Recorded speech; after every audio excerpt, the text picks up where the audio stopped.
I decided to give up playing modern Pokemon games and just focus on the retro Pokemon games in 2026. And here is why you should too. One of the first goals that I set before myself is getting a 4-star trainer ID, which, if you did not know, there's some very steep requirements to get this. The first one is obviously entering the Hall of Fame, which I already have. And the next one is getting every contest painting by winning the master rank and scoring a lot of points. It's not very hard, but understanding how to score is also not super clear. So that one's probably going to be my longest one. Completing the Hoenn Pokedex, which is not too hard because it does not include the mythicals, but you do have to have basically every single game from Gen 3, including Colosseum, including Colosseum and Pokemon XD for Ho-Oh and Lugia. And then last but surely not least is getting all 7 gold symbols in the Battle Frontier, which basically you need to do a crap ton of grinding, knowing exactly what IVs and EVs you need for your Pokemon, the right movesets, and of course the right Pokemon as well. And as I've been going for these stars, I have realized how rewarding it is to actually go for these stars. So basically, just trying to level up your Pokemon, it's not as easy as just giving a ton of XP candy like it is in Scarlet and Violet. No, you have to grind for those levels. And if you really want to level up your Pokemon quickly, well, you need a ton of rare candies, which you can see here. I'm battling Pokemon with 4 other Pokemon in my party that can use the ability pickup, which allows me to have a chance, not even a guarantee, but a chance for my Pokemon to be carrying rare candies. So it is a tedious task, but I love it. I love the tediousness.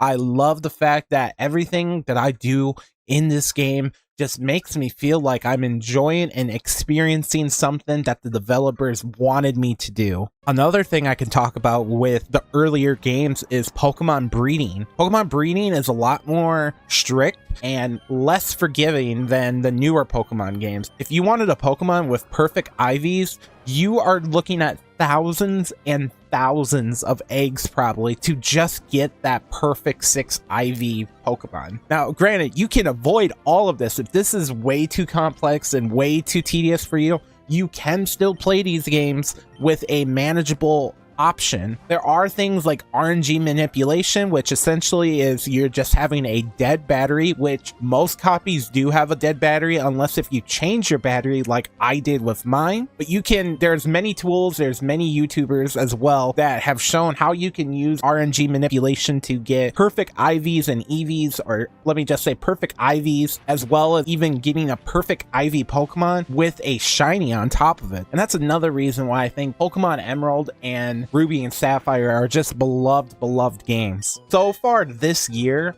I only have gotten one perfect Pokemon. The in quote perfect for me is my Beldum, which basically it has the right nature that I want, as well as having perfect attack and pretty good HP, as well as perfect speed. So it has 2 perfect EVs and really good HP, which I cannot be more thankful for. It took me over 300 eggs alone, guys, just to get that good of a Beldum. So for me personally, I only specifically want to play the game like how it was meant to be played. I will link a YouTuber also down in the description below who inspired me really to want to play these games as well. He makes tons of great videos explaining his progression, which I'm hoping I can do a little bit to an extent, but he goes into way deeper details on why he does what he does, and it's just super enjoyable content. I highly recommend checking it out.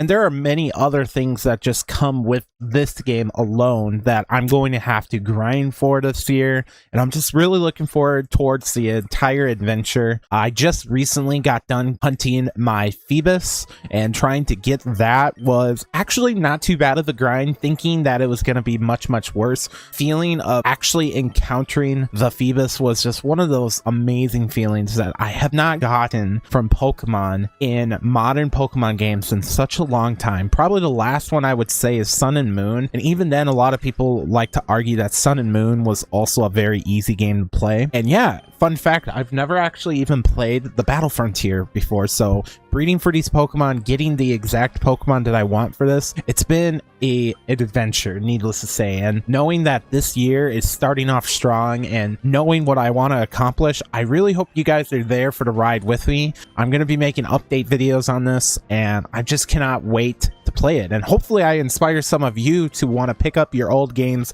or maybe go out and buy a copy of an older game. I inspired my wife to actually do this with a forever file on her Pokemon Black, which that was like her childhood game, which is just really cool for me and her to be able to experience that together. And last little thing I also want to show off, if you guys do enjoy Pokemon videos and very obscure niche things, I am giving you a little sneak peek of a video I'm going to be working on, which is catching 1,000 Spindas, with some details on why I'm doing that. If you have been watching up to this point, I just want to say thank you so much for watching it. I truly appreciate all the likes and support I've gotten over the past few months on my videos. And yeah, like I said, don't forget to subscribe for more content, including that Spinda video and updates towards my journey this year for Pokemon games like Emerald. And let me know down in the comments below if you are working on any cool Pokemon goals this year, or any goals in general. I would love to know down in the comments below. So once again, thank you guys very much for watching, and we will see you shortly in another video. Peace out.